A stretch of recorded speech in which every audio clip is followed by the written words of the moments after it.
Of all the places that fell under Western imperial control in the 19th century, Africa arguably got hit the hardest.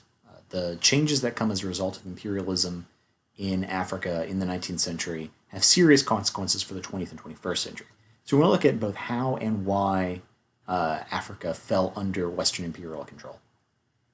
One thing to remember about Africa is that for Europeans, this was really the one continent they had never really explored very much outside of Antarctica. It was often called the Dark Continent. You can see in this map from the early 19th century that really was largely unexplored except for the coast and the northern part, which is under mostly Ottoman control. The reason being it was difficult to get to the interior. There weren't a huge number of navigable rivers, and frequently people who did go into the interior died of malaria. But with treatments for malaria and with this drive of the Industrial Revolution to find new places and get new resources and open new markets, there was a greater interest in Africa.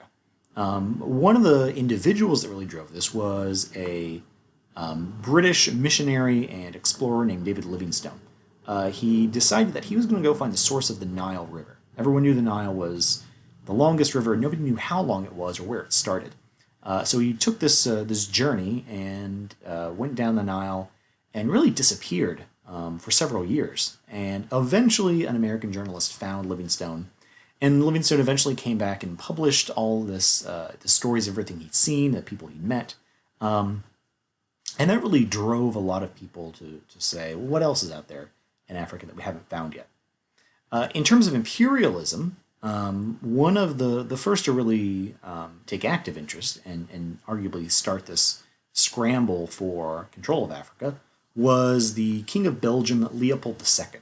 Belgium was a relatively young country. It came out of that wave of nationalism we saw in Europe in the 19th century. And he wanted to sort of make Belgium economically strong. So he established a state, a colony in Central Africa called the Congo Free State, which is frequently just called Belgian Congo. Essentially what this was, unlike other colonies where it might be, part of the government or like we saw under economic imperialism, part of a company's territory, this was Leopold's personal territory. And he used it mostly as a source of labor, specifically for rubber trees, because that was an extremely valuable commodity you couldn't really grow elsewhere. And it was very labor intensive, and by forcing people in Congo to work, he was able to kind of make Belgium more economically strong. Now, in propaganda, he frequently depicted his purpose there mostly as missionary. He was there to convert the people of the Congo to Christianity, to teach them civilization.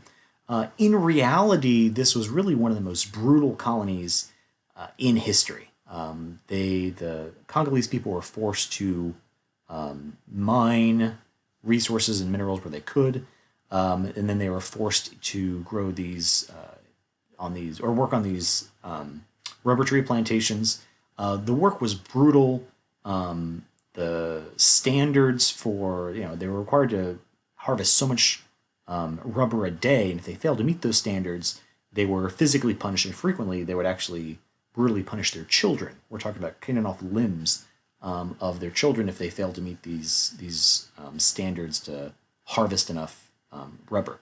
Eventually, this was discovered by journalists and other missionaries and Leopold was rightly condemned under the press, since by this point, pretty much every state in Europe had abolished slavery, which is essentially what was happening. But on the other hand, a lot of European powers looked and said, well, if Belgium gets a colony, we should get a colony too. And you had a fear in Europe that you might see the collapse of this Congress, this Concert of Europe that developed as part of the Congress of Vienna, and that Europe might fall under warfare again. So Otto von Bismarck, the leader of Germany, brought together all the European nations in Berlin. And he said, okay, here's a map of Africa. Let's carve it up. Let's figure out who's going to control what territory. And they made rules for colonization. Essentially say, if you claim a place, you have to send people there to establish a colony in a certain amount of time, or it becomes available for other people to conquer. So he summoned all these European nations, and they basically just sort of drew up the map of Africa and said, okay, here's French territory, here's British, here's Portuguese, in an effort to prevent warfare between European states. Now, important to note here is that 0 Africans were present at this conference. It was done solely by Europeans who had no idea what was actually in Africa at the time. But it's essentially the borders that they drew, you'll find look very similar to the borders of modern African countries. And that's because the colonies that developed in this Berlin Conference more or less become the borders that remain in the 20th century after those places in Africa gained their independence. When Europeans came into Africa, they mostly exercised a divide and conquer strategy. They moved into a place, there might be a dozen different ethnic groups or linguistic groups, and they basically play those groups off of each other. This was especially true of the British, establishing this divide and conquer strategy. There was some resistance, as you can imagine, but again, with weapons like the Maxim gun and other industrial tools, it was sort of hard for Africans who did not have an industrial revolution and had very different stateless societies, by and large, to put up a very strong resistance. Two big standouts here you'll note. Over here we have Liberia. Now, Liberia is sort of different. That was actually already a colony. This was a colony established by freed African-American slaves in the United States after the Civil War. But over here you've got Ethiopia, which was one of the big holdouts who resisted imperialism. So in Ethiopia you have King Menelik II. Ethiopia has been a kingdom since the 1st century. So this is already a well-established state. What Menelik did was negotiate with the different European powers, play them off of each other, buy a whole lot of weapons for his own army. And when the Italians tried to come in and basically trick him into signing this treaty that gave them control of Ethiopian territory, he fought back, and successfully. So Ethiopia will remain free really until World War II, when the Italian fascists come in and take it over. In South Africa, you have the Zulu people. The Zulu was a kingdom, and the king at this time was a guy named Shaka.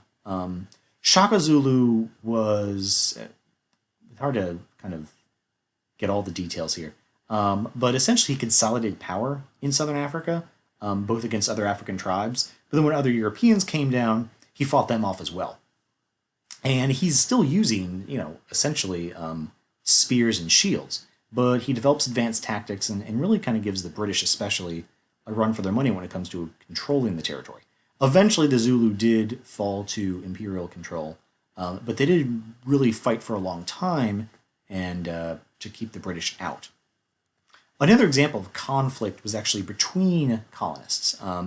In South Africa, you already had a group of Dutch colonists who went back to the 16th century. When Europeans first rounded that southern tip of Africa, these Dutch farmers set up farms there. They called themselves the Boers, which is the Dutch word for farmer. And they'd been there for 200 years. Under the Berlin Conference Treaty, Britain would take control of South Africa. So when the British show up and they tell the Dutch that this is their territory now, the Dutch Boers resisted, they tried to fight back, and this resulted in a series of wars called the Boer Wars. So this was between the British, the Boers, and the Zulu and other indigenous Africans. But it goes to show despite the efforts by Europeans to control the violence, so to speak, between European states, it still spilled over to other colonists, but especially to Africans who, as a result of imperialism, lost a lot of their culture, their identity, and their language. And those borders these states established are going to remain there during independence. And when we get to African independence in our next unit, we'll see the consequences of this imperialism